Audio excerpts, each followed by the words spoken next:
तो चलिए हम लोग आज व्हीट स्टोन ब्रिज के पार्ट 3 में हैं।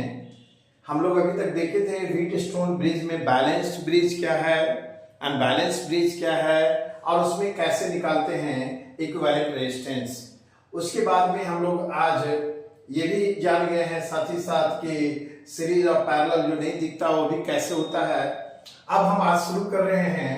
जैसे ये दिया हुआ है 2R, अब ये क्या दिख रहा है सीरीज या पैरेलल, इसको इस तरह से बना लेंगे तो ये क्या हो गया, पैरेलल हो गया। तो R इक्विवेलेंट यहाँ क्या हो जाएगा। अब इसमें हमें क्या करना है, कुछ नहीं, सिंपली हमें ये पैरेलल है तो 2R into 2R and divided by 2R plus 2R, तो हमारा क्या आ गया 4R और नीचे भी 4R, तो कट के आंसर होता है R। लेकिन याद रखना है कि इंटू है तो 4R स्क्वायर, तो 4R कट गया, इसलिए क्या रह गया R। अब हम देखते हैं, ऐसा हम लोग कल भी देखे थे। अब इसको रिकैप कर दिए पिछला से कि 2 में हम लोग इस तरह से करते हैं और 3 अगर पैरेलल में था तो उसके मैंने बताया था किस तरह से उसको करना है। अब यहाँ आज हम लोग कुछ नया जानते हैं। इस क्वेश्चन में ये पूछा जा रहा है आई करंट कितना है। तो इस आई करंट को निकालने के लिए पहले हम देखेंगे इसका कि सीरीज क्या है। तो यहाँ गौर से देखें अगर हम, तो ACB ये एक सीरीज में है, तो ACB इक्वल टू क्या हो जाएगा 30 प्लस 30 दैट इज 60 ओम। अब ये 60 ओम जो हो गया ये सीरीज में था, इसके लिए क्या हो गया, पैरेलल हो गया।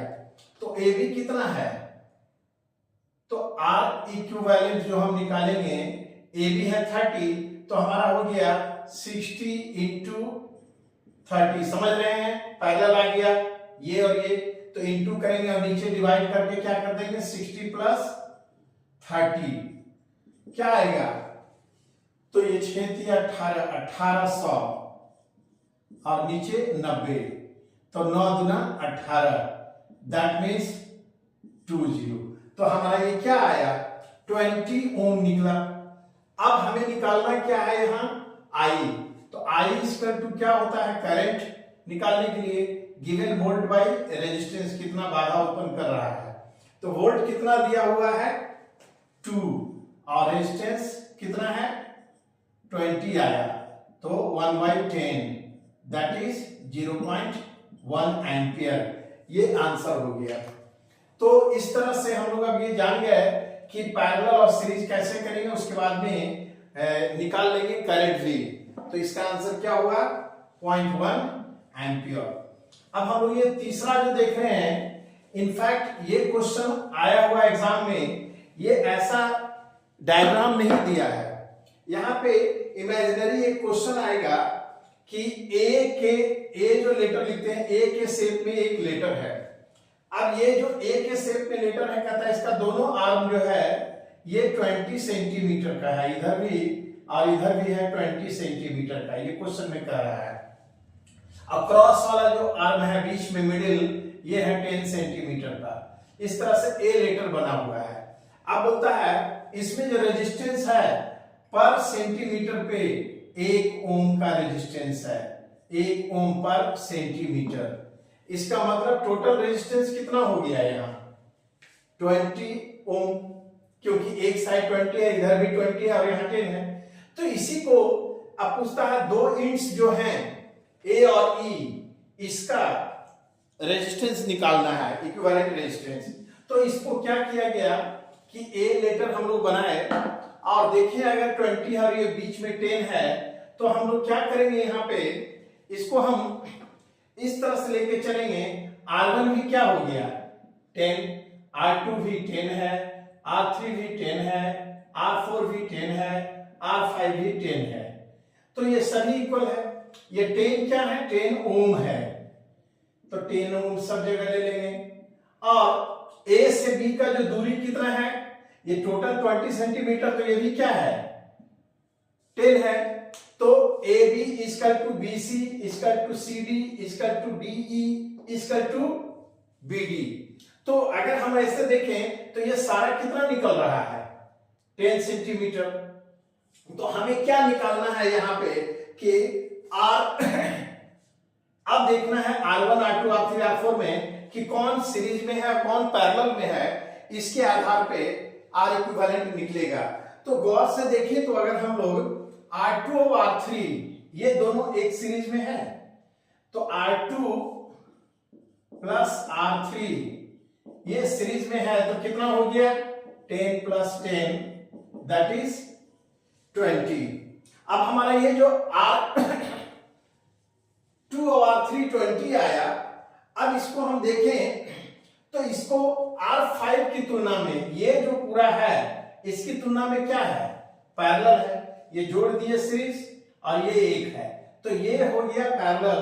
दैट मीन्स हमारा यहाँ पे ये आया है 20 और ये है 10, तो हम क्या करेंगे अगर इसको हम बोल दें R डैश तो R डैश इसका तो क्या हो जाएगा 20 into 10 and divided by 20 plus 10, ये 20 इंटू 10 और डिवाइडेड बाई 20 प्लस 10 तो क्या हो गया 20 है 200 और नीचे 30, ये कट गया 6 बार लगेगा 6 तिया 18 फिर पॉइंट 6 तिया 18 6 तिया 18 6.666 आएगा। तो ये R डैश इसके लिए आया।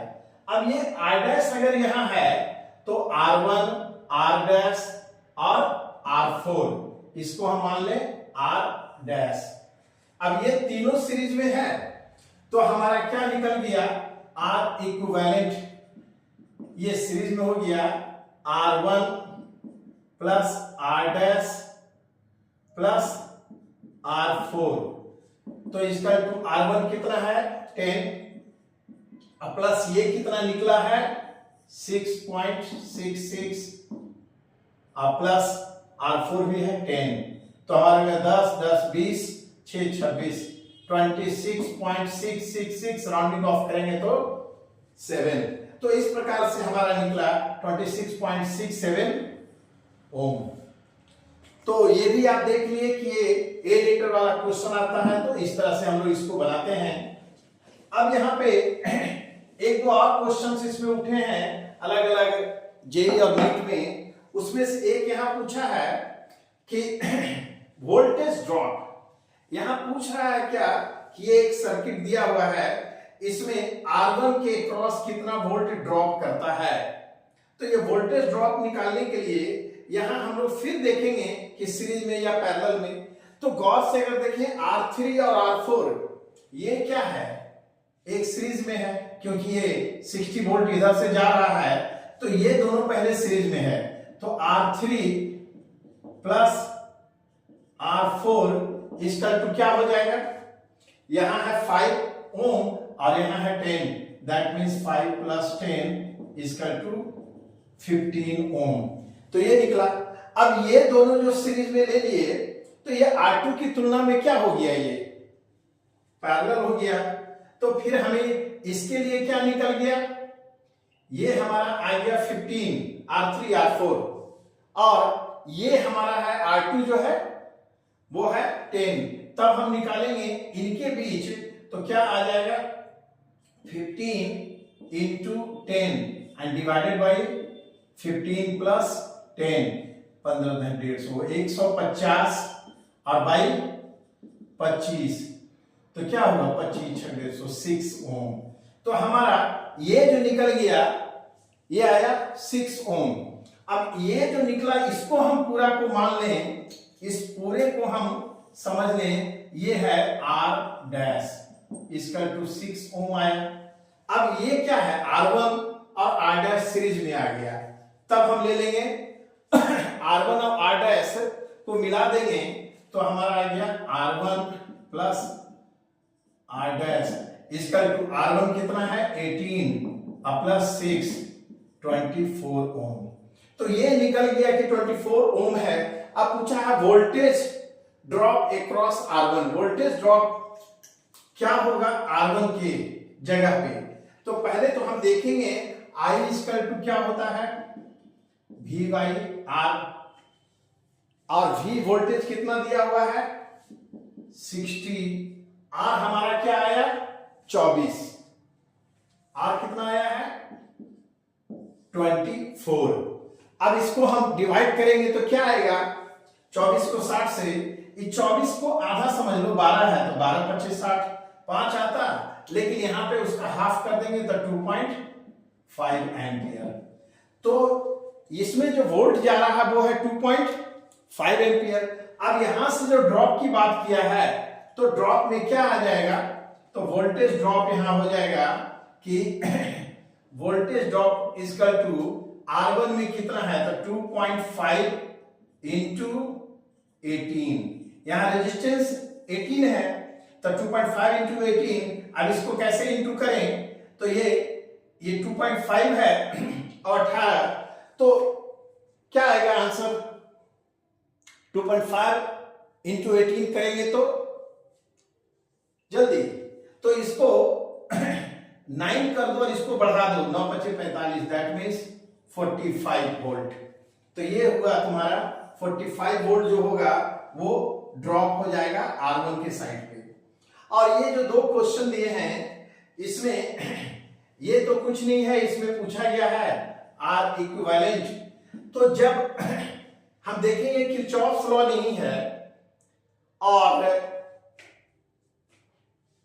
अगर हम बात करें तो व्हीटस्टोन ब्रिज जैसा दिख रहा है लेकिन है नहीं। इसमें कितने रेजिस्टेंस है, 1 2 3 4 5 6 7 8।